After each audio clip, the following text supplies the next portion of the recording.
All right.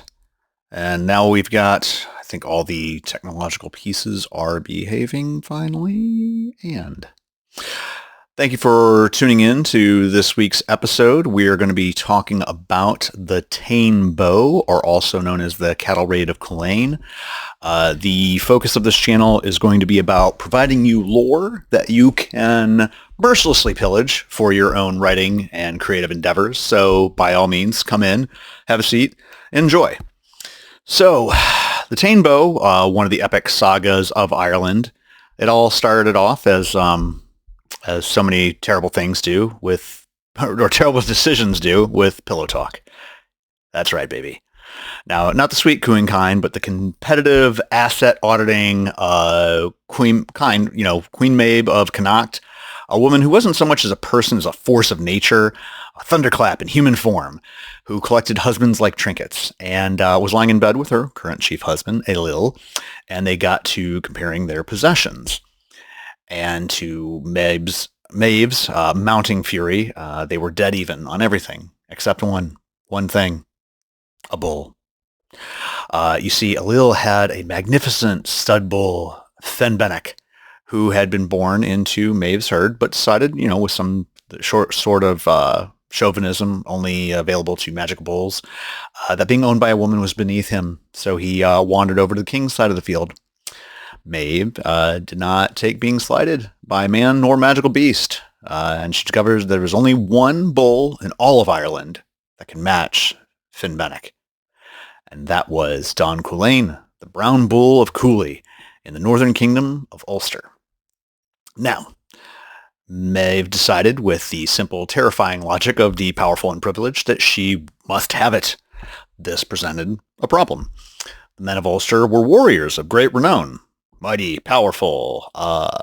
They had a flaw. It was a rather embarrassing divine curse that was laid upon him by a slighted goddess, Macha. At the moment of their greatest need, they would be struck down by the Kesnoinden, man-pains, rendering them as helpless as a woman in the 9th month of childbirth, or child rearing, or basically feeling the pains of labor for 5 days and 4 nights. It's a curse that's oddly specific, isn't it? It's almost as if a goddess wanted to make a point, and it was due to kick off right at the worst possible moment. That story is another story in Irish legend. That is the story of Macha. She's a goddess whose husband had convinced her on a series of boasts with his friends to get her to run a foot race while she was 9 months pregnant with twins. That might need to be its own video one day. So Maeve raised her grand army and marched north, expecting to just walk in, take the bull, while every warrior in Ulster was busy groaning in bed. She had accounted for everything. Everything, that is, for one 17-year-old boy who was too young to be afflicted by the curse. Now, his name was Setanta, but in the story he is known as Chulain, the Hound of Chulain, and he was not a normal teenager. Think of the most intense, hormonal, emotionally volatile teenager you can imagine. Now give him the blood of a god, the strength of 100 men, and a battle fury, that is the Rhea Strahd, that would turn him into a literal monster. It's a twisted, shrieking thing of nightmares where one eye would suck into his head, the other eye would bulge out hugely, his muscles would writhe and contort underneath his skin, and his cry would send normal people fleeing. His hair would apparently grow to spiked barbs. Honestly, this is one of the first examples of body horror I can think of in literature. And that's actually how it's described in the story. Like, he mutates when he gets into his battle frenzy. Anyway, he was Ulster's sole defender. Being under 18, the man curse didn't hit him. And he was having a great time, the sort of great time that only sociopathic demigods can truly enjoy. Gilgamesh would have been proud. For months, Chulain held the border. He basically picked off Maeve's soldiers like Rambo in First Blood. Literally, you could be talking with one of your buddies over a campfire when suddenly their head would explode by a rock sent from his slingshot. Bet Lucas' slingshot from the first season of Stranger Things isn't so funny now. Okay, maybe it's still kind of funny. He would also pick off champions in single combat. In fact, it was either sacrifice a warrior in single combat to the furious warrior child god, or have Chulain continue to pick off her troops with javelins and sling rocks.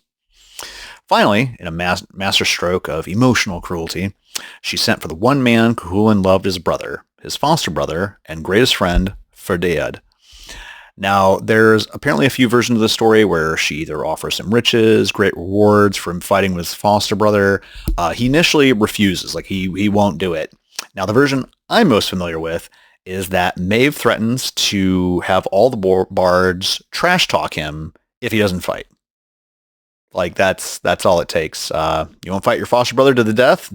Man, I'm going to write so many mean things about you on the bathroom stall walls and then post it on Twitter. Or X.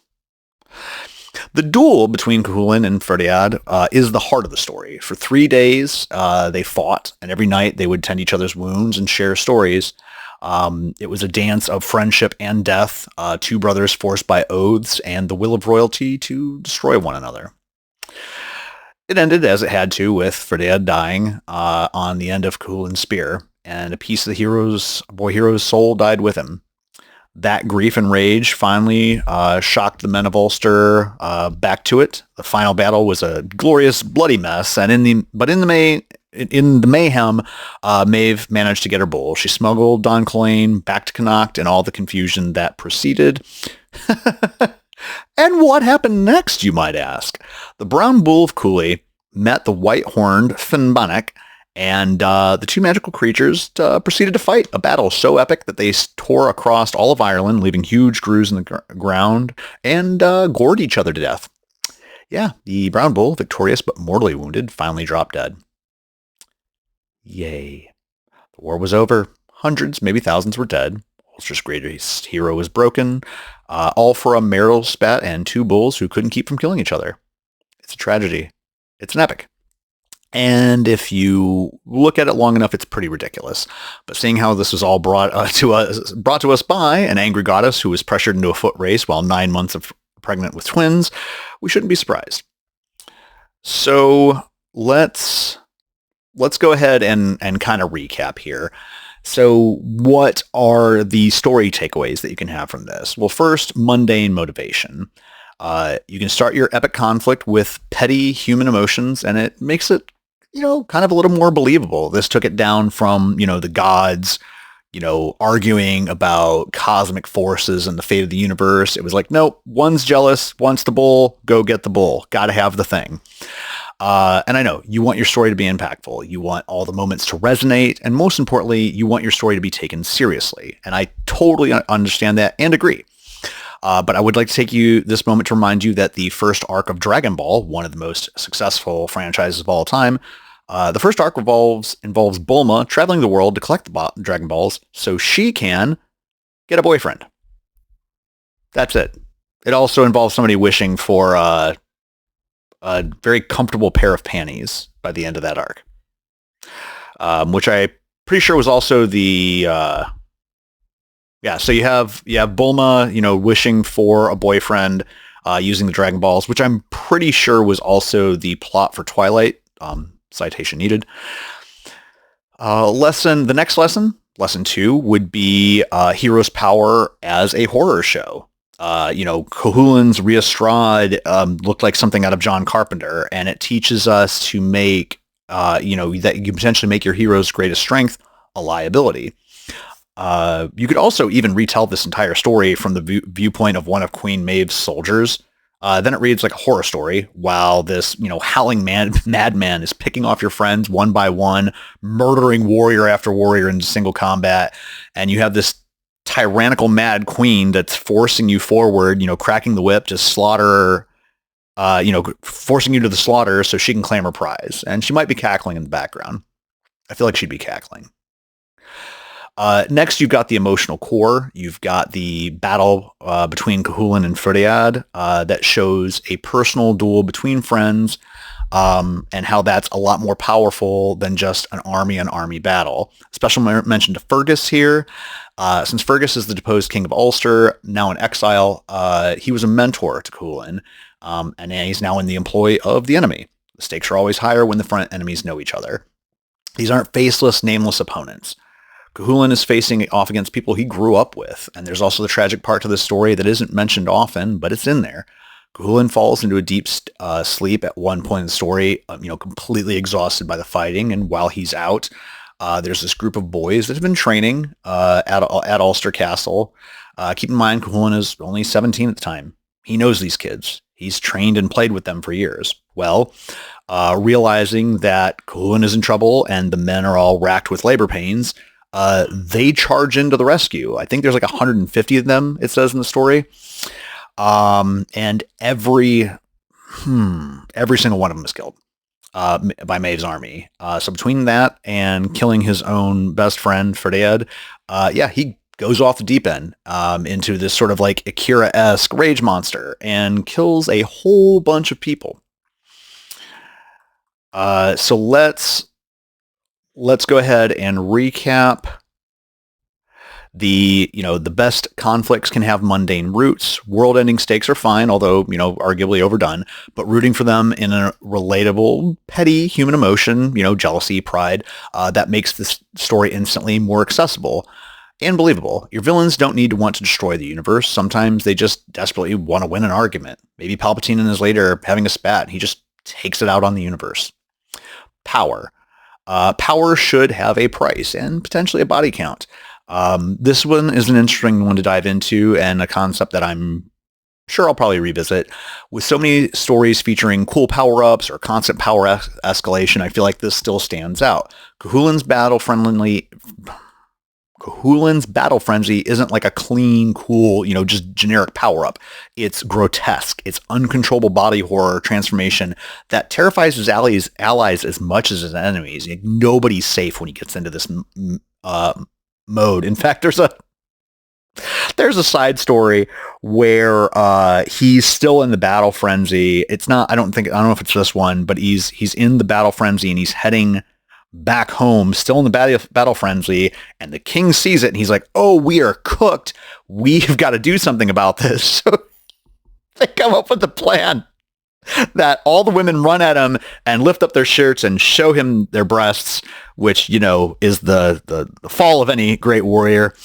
But Chulain turns his head and, can't look at the babbies. And so they stick him in a big tub of water that goes to boiling. Then they put him in another one and that goes to boiling. And then the third one, he finally simmers down and chills the F out. But when you give your characters immense power, make it costly, make it potentially ugly and hard to control. And that creates, internal conflicts and raises the stakes. Let's see. A plot perfect weakness is better than a generic one. So the curse on the Ulstermen isn't just they get tired. It's specific. It's kind of bizarre, and it narratively fits, well within the story. And specifically for one crucial purpose. It isolates the hero. So as absurd as the backdrop is, it puts Chulain completely by himself in defending Ulster from these invaders. So, create limitations for your characters, that the world around them isn't just obstacles, it's custom built to generate the exact dramatic situation that you want to explore. And if you'd like, I can go into much deeper detail on that, and we'll get to that. A personal duel is more important or is more powerful than a faceless war. The most famous, emotionally resonant part of the Tain bow isn't the final battle, it's the 3-day fight between Chulain and Ferdiad. So, a lesson there, make your audience feel the cost of war. Focus on the conflict between characters that were once friends and, who they lose.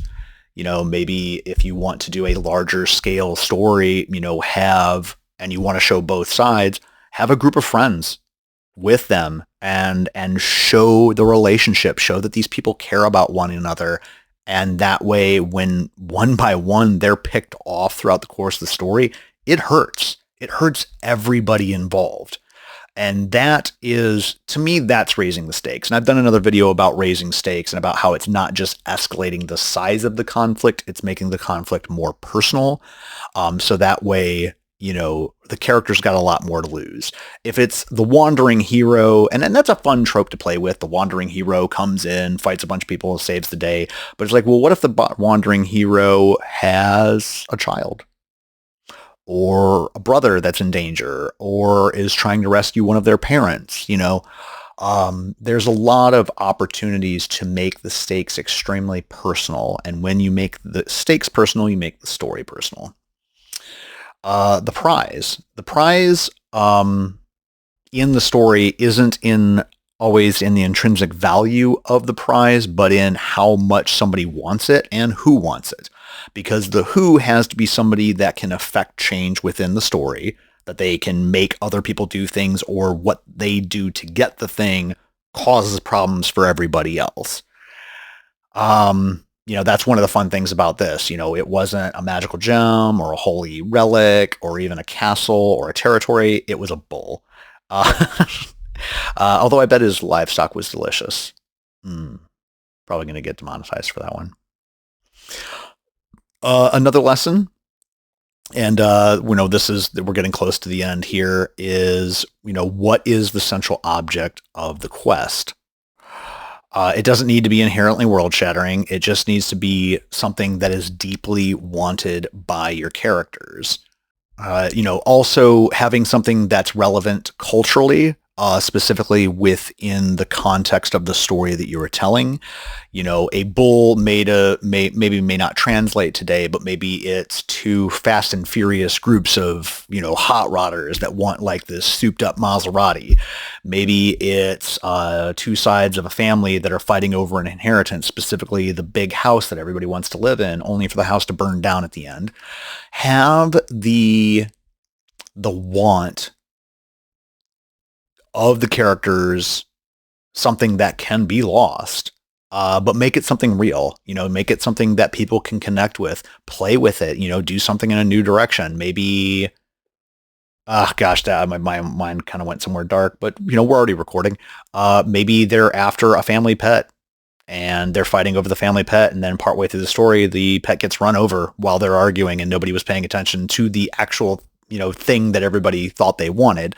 And now they've got to deal with the aftermath. That's kind of, I mean, I'm not doing a one-to-one comparison, but Romeo and Juliet, you know, these two sides hated each other and, you know, feuded, and it wasn't until, you know, the two lords of each family lost their only children that they realized, like, we've got to stop this. We have to put an end to this. So, you know, the Tane bow, it teaches us that a story can be epic, it can be tragic, and it can still be deeply and absurdly human. You know, somebody wants the toy, can't have the toy. Lots and lots of people are harmed in making said documentary. I do want to thank you for tuning in. Hit the like and subscribe button. Check out our Patreon. And as a you know, send off, who's the real villain of the Tane? Is it the ambitious Queen Maeve? Is it the monstrous Chulain? Or is it that stubborn jerk bull that just wouldn't get along? Let me know in the comments.